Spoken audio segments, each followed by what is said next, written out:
রাজেশ ছিলেন একজন সৎ ও পরিশ্রমী কৃষক। তিনি জয়পুরের একটি ছোট গ্রামে থাকতেন।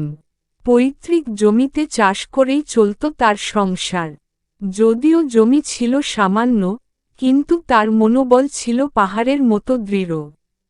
প্রতি বছরই রাজেশ ধান, গম কিংবা সবজি চাষ করতেন। কিন্তু গত কয়েক বছর ধরে খরার কারণে ফসল ভালো হচ্ছিল না। গ্রামের অনেক কৃষকই শহরে চলে গিয়েছিল, কিন্তু রাজেশ হার মানেননি।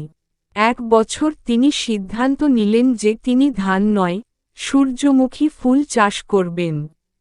গ্রামের সবাই হাসাহাসি করেছিল, বলেছিল, এই ফুল দিয়ে কি পেট চলবে? কিন্তু রাজেশ থামলেন না। তিনি জমি প্রস্তুত করলেন, বীজ বপন করলেন, নিয়মিত পরিচর্যা করলেন। কিছুদিন পর তার মাঠ ভরে উঠল সোনালী সূর্যমুখী ফুলে।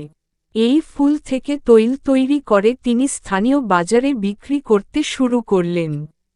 ধীরে ধীরে রাজেশের নাম ছড়িয়ে পড়ল। অন্য কৃষকরাও তার পদ্ধতি অনুসরণ করতে লাগল। আজ রাজেশ শুধু একজন কৃষক নন, তিনি গ্রামের অনুপ্রেরণা। তার সোনালী ফুলগুলো এখন সোনালী স্বপ্ন হয়ে উঠেছে অনেক কৃষকের জন্য।